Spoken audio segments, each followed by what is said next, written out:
Hello and welcome to Diya Online Science Academy. Here you are with me for the 9th lecture of chapter 3 Current Electricity. In today's lecture we will discuss one more instrument which is called as potentiometer. Right? So the topic will be potentiometer.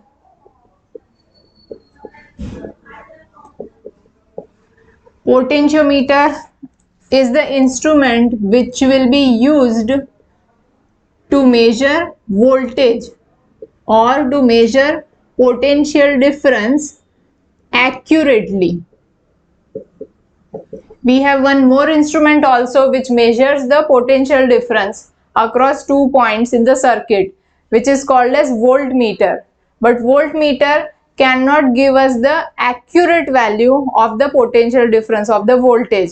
So if somewhere we need to find out the accurate measurement for the potential difference, then we should use this potentiometer, right? So the construction of this instrument would be similar to meter bridge. Here also there will be a wooden board or wooden base over which a wire will be fixed. It may be of 4 meter length or may be of 8 meter length. Different length will be there, but it will be significantly large one, right? So the ends will be over here behind the strips. These will be thick strips, okay, and this will be the wire. So if I say that this is 1 meter length, here one scale will also be there, 1 meter scale, okay. 1 meter scale will be there so that you can measure how much is the length whenever you are taking the readings.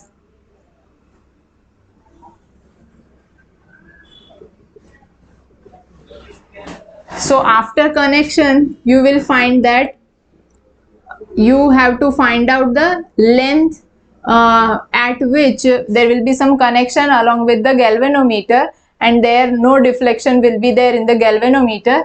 So if the length is over here, this is the point where galvanometer shows 0 deflection, then this would be the length that is that you will be treating as the reading for that particular case.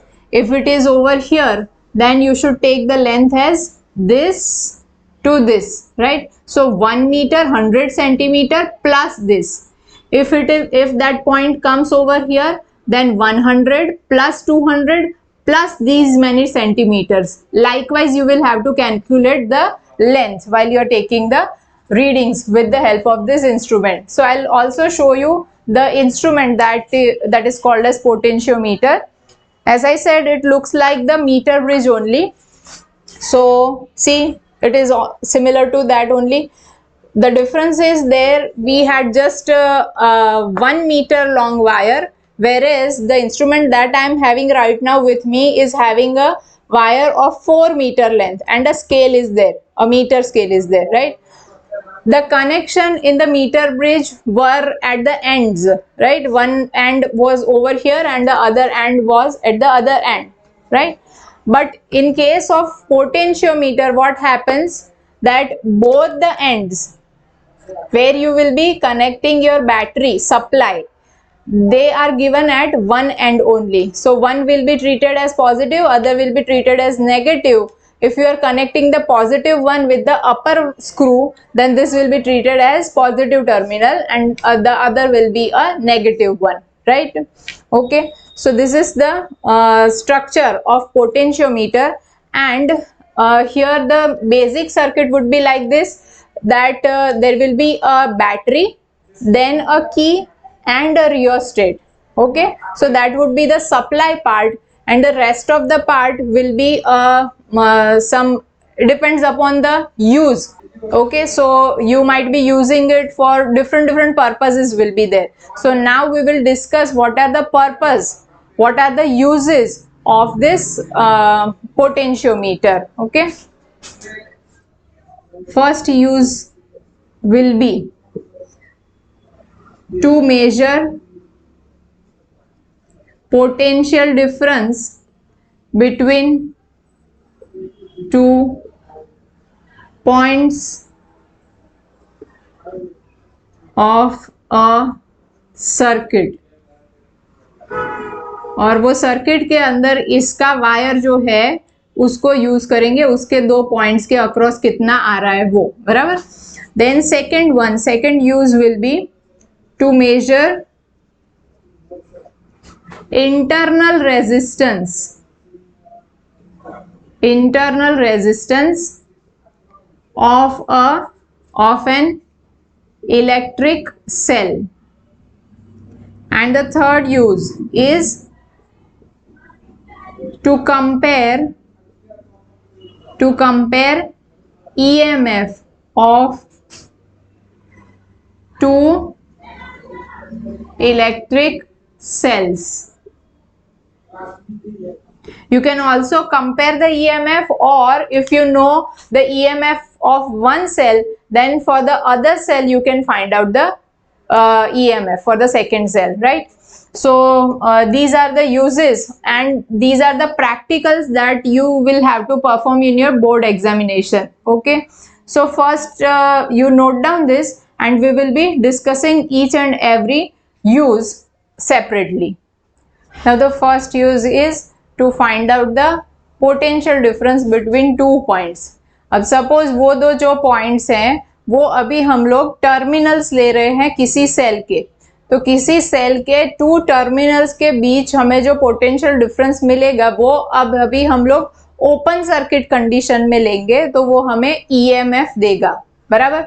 Cell वाले जो lectures थे वो आपने देखा होगा, तो उसमें पता होगा कि if there is no current passing through the cell, बराबर, ये इंटरनल रेजिस्टेंस हो गया, और इसको कनेक्शन के अंदर if no current is passing through this cell, तो उस कंडीशन के अंदर V equals to epsilon minus IR के according V will only be equal to the epsilon, बराबर। तो EMF ही हमें मिलेगा। So we will obtain such a condition that no current will be passing so that I can find out the EMF of cell. First हमने use क्या बताया था? To find out the potential difference between two points. वो two points क्या लेंगे हम लोग? Cell के दो टर्मिनल्स। तो अब मैं फर्स्ट यूज लिखती हूं, टू फाइंड या to measure EMF of a cell, बराबर।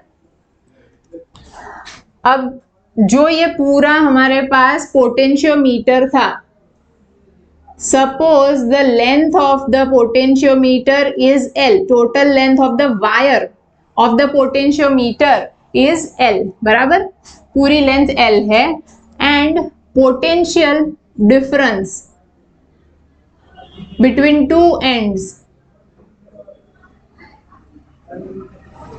वो कितना आ जाएगा? अभी हमने सपोज किया कि वो V जितना है, बराबर, इन दोनों के अक्रॉस कितना आएगा पोटेंशियल डिफरेंस? V जितना है। लेंथ कितनी है? L। तो यहां पर मैं लिख लेती हूं length and potential difference. So for L length I am getting potential difference equals to V। Suppose X length is there, then how much will be the potential difference for some X length? ये पूरी length जो है वो L है, यहां से लेके पूरा इधर से लेके यहां तक, ये लेंथ कितनी? L लेंथ बता दी। अभी सपोज मैं इतना ही पोर्शन ले रही हूं और ये लेंथ X है, तो यहाँ पर पोटेंशियल डिफरेंस अलग होगा, बराबर। तो वो पोटेंशियल डिफरेंस कितना? तो उसको V by L into X जितना हमें मिलेगा, बराबर। इसमें जो ये V बाय L है उसका नाम क्या है? V by L equals to potential gradient, potential gradient. इसका यूनिट क्या हो जाएगा? Unit is volt per metre. dimensional formula is m1 12 बराबर, m1 L2 T-3 A-1 divided by meter. So L1 equals to m1 L1 T-3 A-1 is the dimensional formula for potential gradient. बराबर, ये MCQs के अंदर पूछी जाने वाली चीजें हैं। वोल्ट पर मीटर, ये डायमेंशनल फॉर्मूला जो आया। सी, ग्रेडियंट कोई भी क्वांटिटी के लिए अगर होगा तो उसके लिए आपको जो भी क्वांटिटी है उससे लेंथ को डिवाइड करना है, ये याद रखो। ग्रेडियंट, वेलोसिटी ग्रेडियंट अगर बताया तो वेलोसिटी डिवाइडेड बाय एक्स, बराबर, एक्स या एल जो भी लेंथ ले रहे हो वो आप लोगों ने जब फ्लूइड मैकेनिक्स पढ़ा होगा उसके अंदर भी ये चीज आई है। तो ग्रेडियंट मतलब that quantity divided by length, ये आपको लेना है। तो अब मैं यहाँ पर सपोज के लेंथ 1 मीटर कर दूं तो v by l into 1. If I take 2 meters then v by l into 2. If I take some y meter then v by l into y. इतना क्या आएगा? Potential difference between those 2 points. ठीक है, ये चीज समझ में आई। ये हमें यहाँ पर हर एक केस के अंदर यूज करनी है, इसलिए एकदम ध्यान से देखना। Now if I want to measure the EMF of a cell then how should be the circuit connection? See, अब इसमें बैटरी की and rheostat will be connected across the two ends of potentiometers wire, बराबर। अब यहाँ पर ये जो है ना, ये मैंने पूरा ये वायर ऐसे है उसको ऐसे शो करने के बदले अभी मैंने ऐसे सीधा सीधा शो कर दिया है, बराबर। अलग से कैसे ड्रॉ करते हैं वो भी आप समझ पाओगे। ये मैंने जो ड्रॉ किया वो क्या है? बस यही चीज है, ये रियोस्टेट है, वेरिएबल रेजिस्टेंस, इसलिए उसको ऐसे शो करना चाहिए, बराबर। तो सेम चीज यहाँ पर मैंने ऐसे शो कर दी। ये वायर जो है वो यूनिफॉर्म क्रॉस सेक्शन का होगा थ्रू आउट, उसकी लेंथ होगी वो थ्रू आउट सेम मटीरियल से एंड क्रॉस सेक्शनल एरिया उसका सेम होगा, राइट। फिर इधर से आगे कनेक्शन में there will be one more cell for which we want to find out the EMF. It will be having some internal resistance, okay? और आगे फिर उसको एक गैल्वेनोमीटर के साथ कनेक्ट किया होगा and galvanometer's negative will be connected with a jockey, okay? Now what is jockey? If you have seen the lecture of meter bridge there I had shown, अगर नहीं देखा है तो इसको बोलते हैं मूविंग की जॉकी, जिसमें ये जो एंड है वो एक शार्प एंड है और यहाँ पर वायर कनेक्टेड होगा। ये जो स्क्रू है ओपन करके इधर हम लोग वायर कनेक्ट कर सकते हैं, नॉर्मल जो वायर कनेक्शन का होगा वो। उसका जो एक एंड होगा, दूसरा end, another end will be connected with the negative of the galvanometer, then galvanometer's positive will be connected with the cell, बराबर। और सेल यहाँ पर पॉजिटिव वाला इधर अगर है तो इधर भी पॉजिटिव ही कनेक्टेड होना चाहिए, बराबर। तो ये मैंने जो गैल्वेनोमीटर पोटेंशियोमीटर लिया वो पोटेंशियोमीटर के पॉजिटिव वाला मैंने यहाँ पर कनेक्ट किया है ना, इसलिए इधर से एक सर्किट में ऐसे और एक वायर निकलेगा जिसमें एक सेल होगा and cell to galvanometer, galvanometer to jockey. तो बुक होगी आपके पास, तो बुक्स के अंदर ऐसे सर्किट डायग्राम शायद ना हो, उसके बदले अभी जो मैं शो कर रही हूं वैसा कुछ डायग्राम होगा। तो दोनों चीजें सेम है, तो ये अलग ऐसी कोई चीज है नहीं, ये समझ में आना चाहिए आपको, बराबर। तो नाउ सपोज ये जो जॉकी हमने बताई ना, वो जॉकी उस पोटेंशियोमीटर के वायर के ऊपर स्लाइड करनी रहेगी हमें, बराबर। यहाँ पर इसके ऊपर ऐसे स्लाइड करना है और स्लाइड करते हुए कोई एक पॉइंट ऐसे फाइंड करना है जब गैल्वेनोमीटर 0 डिफ्लेक्शन शो करे, बराबर। मतलब कि गैल्वेनोमीटर जीरो डिफ्लेक्शन शो करना होगा। Galvanometer shows zero deflection।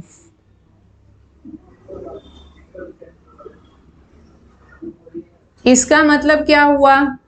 No current is passing through, no current is passing through the cell. जो सेल कनेक्ट किया उसमें से कोई करंट पास नहीं हो रहा होगा। सप्लाई तो हो रहा है, मेन बैटरी जो है उसके थ्रू सप्लाई तो हो रहा है, बट इसमें से कोई करंट, जो सेकेंडरी सर्किट है उसमें से कोई भी करंट पास नहीं हो रहा होगा। मतलब कि ये ओपन सर्किट कंडीशन वाला सेल हो गया। सेल में से कोई करंट पास नहीं हो रहा, मतलब कि ओपन सर्किट कंडीशन हमने ऑब्टेन की, बराबर। So that will be an open circuit condition for electric cell। ठीक है, ये हो गया। तो ओपन सर्किट कंडीशन में I इक्वल्स टू 0 है, तो according to this formula V equals to epsilon minus IR, तो V इक्वल्स टू एप्सिलॉन मिलेगा मुझे, बराबर। तो अभी फिर से अभी हमने जो ये लिखा वो चीज लिखते हैं, लेंथ एंड पोटेंशियल डिफरेंस। तो L लेंथ के ऊपर पोटेंशियल डिफरेंस V मिल रहा था। सपोज एट X लेंथ, यहां से यहां तक की अभी जो शो की है उतनी लेंथ, वो X लेंथ है। इधर से लेके मैं ये आपको समझ में आए इसलिए मैं ये पॉइंट जो है ना वो ऊपर ही ले लेती हूँ, और मुझे नोटेशन में भी थोड़ा कन्वीनियंट रहेगा। तो ये आ गया यहाँ पर। सपोज के जॉकी को स्लाइड करते हुए इधर लेके गए, तब गैल्वेनोमीटर ने जीरो डिफ्लेक्शन शो किया, बराबर। तो ये लेंथ कितनी, वो हम लोग मीटर स्केल के सामने देखेंगे, बराबर ना। तो X लेंथ है, तब ये कंडीशन अटेन हो रही है, तब हम लोग रुके ना जब गैल्वेनोमीटर ने जीरो दिखाया, तो तब जो पोटेंशियल है उसका नाम हमने क्या दिया, epsilon. So therefore epsilon equals to V by L into X। Okay, ठीक है। इनिशियली टोटल लेंथ और V जो होगा वो सप्लाई हुआ वो, और X अभी जो मिल रहा है वो, उससे EMF हम लोग फाइंड कर सकते हैं। अलग अगर सेल ले लिया हमने यहाँ पर, तो अलग फिर से हमें X जो है वो डिफरेंट मिल जाएगा, उसका EMF हमें फिर मिल जाएगा। So this is quite easy to understand कि हम लोग EMF सेल का कैसे फाइंड कर सकते हैं, बराबर। सो ये जो V by L है उसको K भी लिख सकते हैं, कोई कांस्टेंट नाम दे दिया, तो एप्सिलॉन इक्वल्स टू KX। तो this is the actually the basic principle of potentiometer on which it works. तो आपको ये टॉपिक ना देके ऐसे पूछा जाए कि explain the principle of potentiometer, तो भी उस केस के अंदर आपको ये चीज डिस्कस करनी है, बराबर। एग्जाम के अंदर अगर आप ये डायग्राम ड्रॉ करते हो तो भी करेक्ट है, बुक के अंदर ऐसे हैं, and if you are comfortable with this you can draw this diagram also, circuit diagram. ठीक है, चलो नोट करो। सी आगे का जो अभी आपने यूज देखा उसके अंदर एक चीज आपको ध्यान रखनी है कि जो सप्लाई वोल्टेज था, वो सप्लाई वोल्टेज से जिस सेल का आप EMF फाइंड कर रहे हो उसका EMF अगर लेस होगा तो ही पोटेंशियोमीटर आपके काम का है, अदरवाइज वो काम में नहीं आएगा। तो जो ध्यान में रखने वाली बात है वो भी आप लिख लीजिए कि EMF of cell should be less than supply voltage, या तो potential difference across two ends of potentiometer wire।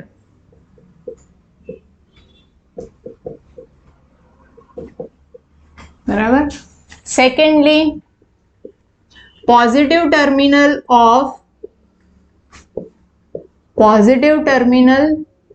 Of battery and cell should be connected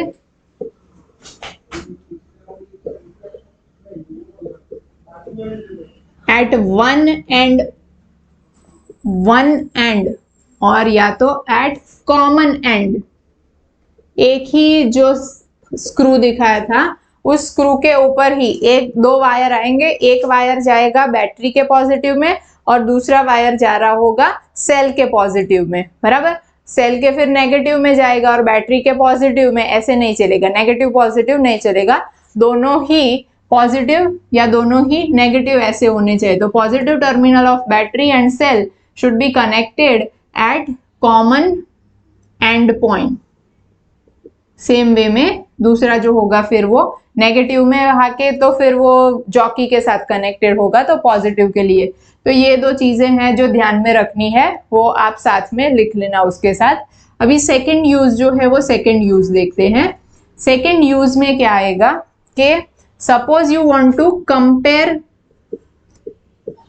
compare EMF of two cells. So for that also we will be drawing the circuit diagram, battery, key, rheostat और इसके जो ends हैं वो कहाँ पर, potentiometer का जो wire है वो पोटेंशियोमीटर के वायर के टू एंड्स के ऊपर। फिर इधर से एक सेल साथ में होगा उसका इंटरनल रेजिस्टेंस, वो भी शो कर देते हैं, बराबर। और एक की होगी, की अभी मैं यहाँ पर ये की ऐसे है, अभी मैं यहाँ पर ये ऐसे शो करती हूँ, किसी भी वे में शो कर सकते हैं, बराबर। तो चलो मैं ऐसे ही शो कर देती हूँ की।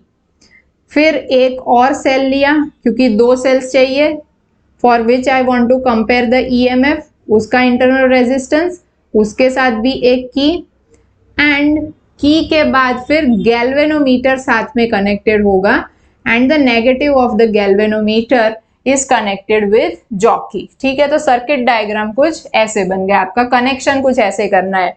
देखो इसमें भी पॉजिटिव जो है वो बाकी दोनों सेल्स के पॉजिटिव यहीं पर कनेक्ट हुए, ठीक है ना। तो आपको ऐसे कनेक्ट करना है, ये पॉजिटिव वो भी यहाँ पर आएगा और ये भी इस तरफ और ये भी इस तरफ आएगा, ठीक है। अगर इसको आपको वर्टिकल ड्रॉ करना है तो वर्टिकली कुछ ऐसे ड्रॉ करेंगे कि potentiometer of 4 meter length wire, उसके दो एंड्स, एंड के ऊपर बैटरी, कॉमन जो सर्किट है वो बैटरी, की, रियोस्टेट। फिर उसके बाद आगे एक सेल, की, अनदर सेल एंड की, और दोनों कॉमन मिला के गैल्वेनोमीटर, गैल्वेनोमीटर से फिर जॉकी, बराबर। तो बुक के अंदर सर्किट डायग्राम शायद ऐसे दिख रहा होगा। एक और चीज के पोटेंशियोमीटर में भी, मीटर ब्रिज में तो बताया था कि यहाँ पर जो थिक स्ट्रिप्स होगी, वो थिक स्ट्रिप है वो थिक क्यों रखी होगी, तो थिक रखने का एक तो फास्टनिंग यहाँ पर हो जाएगा, उसके लिए स्ट्रिप्स रखी होती है। सेकेंडली थिक स्ट्रिप की वजह से वो स्ट्रिप मेटल से बनी हुई है बट फिर भी उसका कोई रेजिस्टेंस एड अप नहीं होगा into the circuit, that's why, क्योंकि क्रॉस सेक्शनल एरिया से इनवर्सली प्रोपोर्शनेट है रेजिस्टेंस, राइट। तो जितना थिक होगा उतना उसका खुद का रेजिस्टेंस कम होगा। So what ever is the resistance is due to the other components of the resistance. This particular strips are not adding up into the circuits in terms of resistance, बराबर। तो ये circuit diagram ये भी correct है, ये भी correct है। अब इसको आप वर्किंग के तौर पे कैसे लेंगे अगर आपको EMF कंपेयर करना है तो, suppose EMF of one cell is epsilon 1 and for the other cell is epsilon 2, internal resistance show कर दिया, दिस इज की K1 एंड दिस इज की K2, बराबर। अब जैसे हमारे पास खाली एक ही सेल था, तब हमने क्या किया था, ईएमएफ फाइंड करने के लिए हमने यहाँ पर ये जो है उसके थ्रू ऐसे कोई एक पॉइंट फाइंड कर लिया कि जब गैल्वेनोमीटर जीरो डिफ्लेक्शन शो करता था, तब हमें जो लेंथ मिली उसके ऊपर से हम लोग ईएमएफ फाइंड कर पाते थे, बराबर। तो सपोज के this is not connected in the circuit, बराबर ना, ये है ही नहीं और सिर्फ यही कनेक्टेड है, इसलिए मैं यहाँ पर डॉट कर देती हूँ। मतलब K2 इज ओपन। फर्स्ट क्या करेंगे कि K2 इज ओपन, बराबर। तो इसमें से तो कोई करंट पास नहीं हो रहा होगा, करंट खाली इसमें से ही पास होगा। तो अब मेरे पास V बाय ये सप्लाई वोल्टेज V है, तो उसके लिए टोटल लेंथ कितनी है, L जितनी है, बराबर। और उसके बाद फिर मुझे कितनी लेंथ मिल रही है, जब मैं एक सेल कनेक्ट करती हूं तो गैल्वेनोमीटर के थ्रू, तो वो मुझे L1 जितनी लेंथ मिलती है, यहाँ पर ये L1 लिखा है, बराबर। तो एंड की K1 इज क्लोज्ड, बराबर। K1 क्लोज्ड है तो वैसे इसमें से करंट पास होना चाहिए, but we have kept the jockey at such a point that their galvanometer shows no deflection, मतलब इसमें से फिर भी कोई करंट पास नहीं हो रहा होगा। तो galvanometer shows zero deflection, galvanometer shows zero deflection, that means no current is passing through galvanometer, means के ये ओपन सर्किट कंडीशन है। This implies it is an open circuit condition, बराबर। and for this the jockey is placed at some length x, या L1 यहां पर show किया तो L1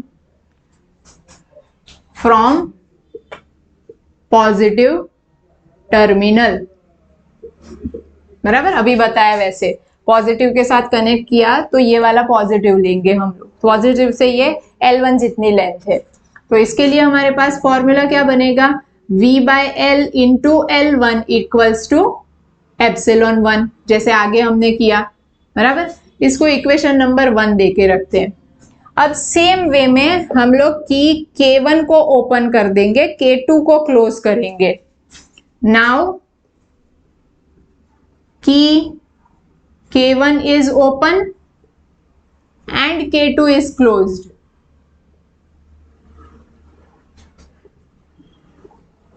At this point of time, galvanometer shows zero deflection at some length L2, बराबर। Suppose के अब galvanometer ये क्लोज करके इसका ईएमएफ अलग है, इसलिए ऑब्वियसली कोई लेंथ अलग होगी। सपोज यहां पर रखा, इस जगह पर रखा, और फिर यहाँ पर हम लोगों को जो गैल्वेनोमीटर है वो जीरो डिफ्लेक्शन शो कर रहा है, तो उसके लिए L2, तो सेम ऐसा इक्वेशन हम क्या लिखेंगे, V by L into L2 equals to epsilon 2, equation number 2. Dividing both the equation 1 by 2, it gives me V by L will get cancelled out, L1 by L2 equals to epsilon 1 by epsilon 2. तो ये epsilon 1 by epsilon 2 का ratio मुझे मिल गया। Ratio मतलब comparison, कि epsilon 1 जो है वो कितना, तो L1 by L2 times of epsilon 2, बराबर। तो कंपेयर, अगर दोनों का नहीं पता है तो आप उसका रेशियो फाइंड कर सकते हो, और अगर आपको पता है, एक की वैल्यू पता है, एप्सिलॉन 2 सपोज के गिवन है, तो you can find out how much is the EMF for the other cell. बराबर, फर्स्ट सेल के लिए कितना ईएमएफ है वो भी इसके ऊपर से मिल सकता है। तो hope this is quite clear to you, note कर लो इसे। Now the third use is to find out the internal resistance of a given cell. To find internal resistance of a given cell.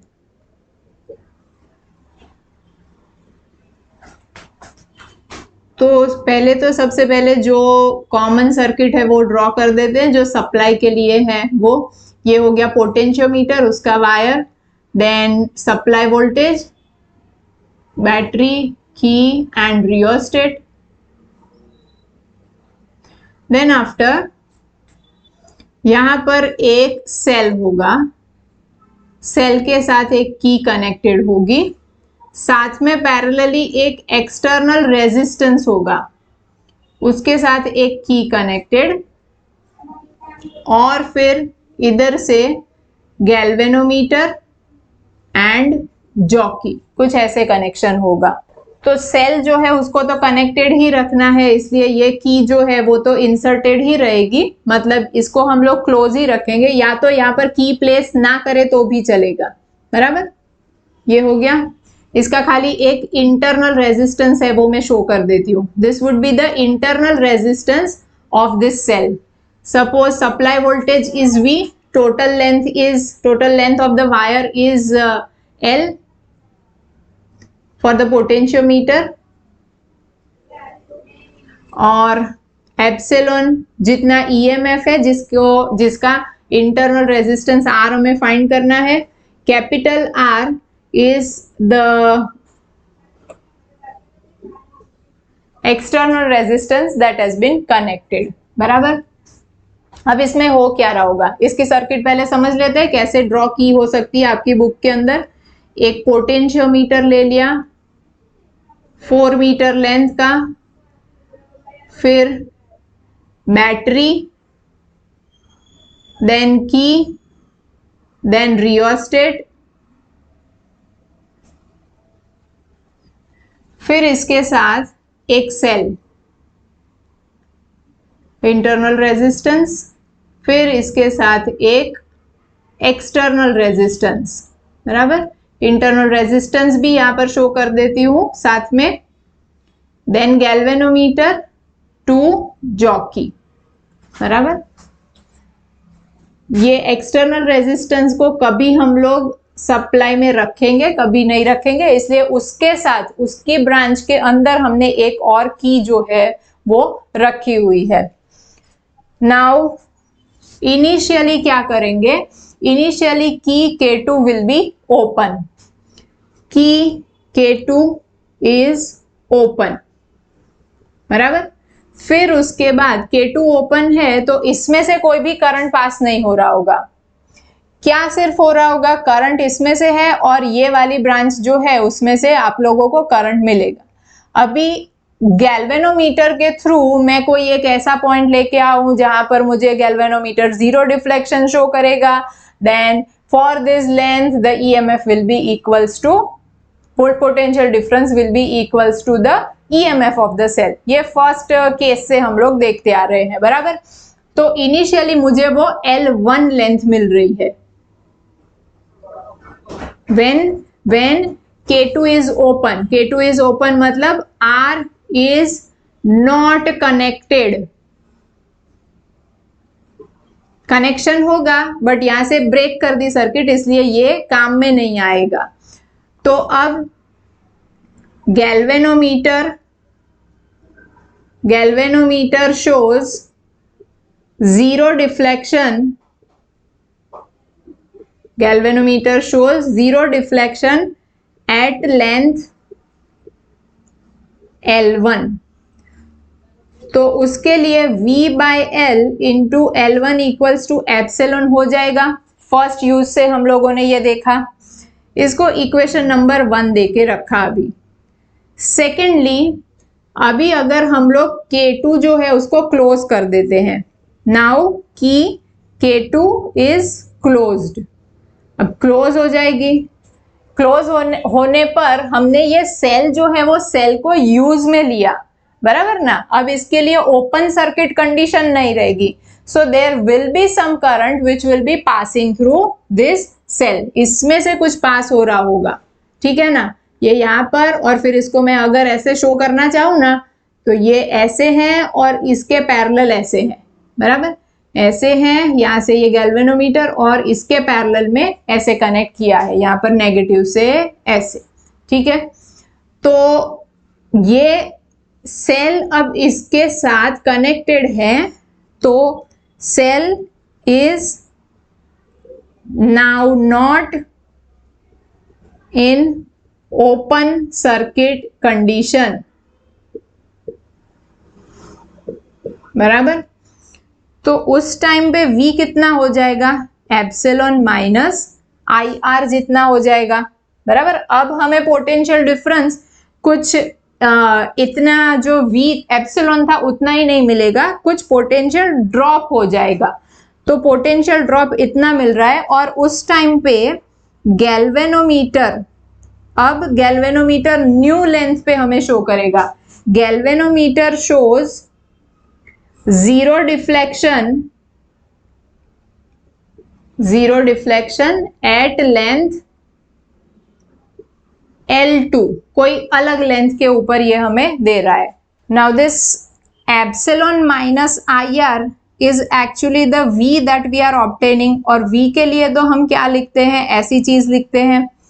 तो मैं V जो अभी है उसके लिए लिखूंगी V by L into L2 equals to this epsilon minus IR, बराबर आ रहा है समझ में।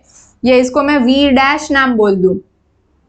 जो पोटेंशियल अभी, पोटेंशियल डिफरेंस अभी हम लोगों को मिल रहा है, ये सप्लाई वाला नहीं है, अब R कनेक्ट होने पर जो हमें मिल रहा है वो, तो ये V dash equals to V by L into this V by L into L2 is equals to epsilon minus IR। यहाँ पर लिख दे V dash equals to this, right. अभी हमें इसका कुछ काम नहीं है, हमें सिर्फ ये दोनों चीजें देखनी है।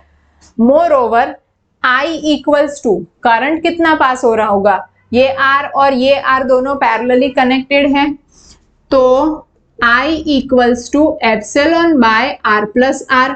सेल वाले में हमने देखा है, सेल वाले लेक्चर के अंदर, तो epsilon minus in place of I it will be epsilon by R plus R into R. Taking epsilon as common, I have 1 minus R upon R plus R. Taking LCM, epsilon into R plus R minus R upon R plus R. So this will be epsilon R by plus R minus R will get cancelled out. Epsilon R by R plus R. This is V by L into L2. Give this as equation number 2. You already have equation number 1, equation number 2. Let us divide both of them. 1 divided by 2 gives V by L will get cancelled out. L1 by L2 equals to epsilon by epsilon R upon R plus R. Epsilon will also get cancelled. So you will be left with R plus R upon R. L1 upon L2, right?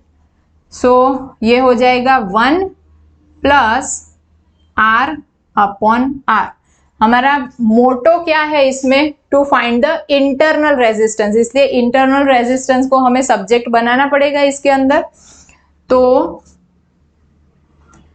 L1 by L2 minus 1 equals to R upon R. Therefore R equals to capital R into L1 by L2 minus 1 or L1 minus L2 by L2. R equals to this. अब ये जो resistance होगा ना, ये resistance अलग अलग होंगे। अलग अलग मतलब आपने रेजिस्टेंस बॉक्स कनेक्ट किया होगा, मीटर ब्रिज वाले चैप्टर में आपको दिखाया था मीटर रेजिस्टेंस बॉक्स। तो एक पर्टिकुलर रेजिस्टेंस कनेक्ट करने पर कितनी वैल्यू मिली, L1 L2 आप फाइंड करोगे, फिर दूसरा जो है उसके लिए कितनी, तीसरे के लिए कितनी, बराबर। L1 जो है वो L1 फिक्स्ड रहेगी इस प्रैक्टिकल में, क्योंकि तब हम लोग ये R जो है वो कुछ यूज ही नहीं कर रहे, so that you have to find out once only.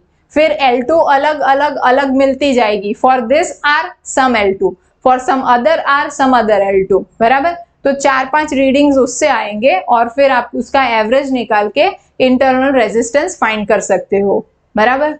तो ये दोनों चीजें जो थी एक्चुअली फर्स्ट वन और बाकी के दो, बाकी सेकंड और थर्ड जो है वो तो प्रैक्टिकल में इंपॉर्टेंट भी है। तो आप अगर ये थियोरी अंडरस्टैंड की है तो आपको प्रैक्टिकल करने में भी काफी इजी रहेगा, ठीक है। और इसके ऊपर से एमसीक्यूज जो है वो भी आते हैं, तो ε1 by ε2 equals to L1 by L2 वो फॉर्मूला भी याद रखना है, एंड इंटरनल रेजिस्टेंस है उसका फॉर्मूला भी आपको याद रखना है पोटेंशियोमीटर के एमसीक्यूज के लिए। तो चलो ये नोट करो आप।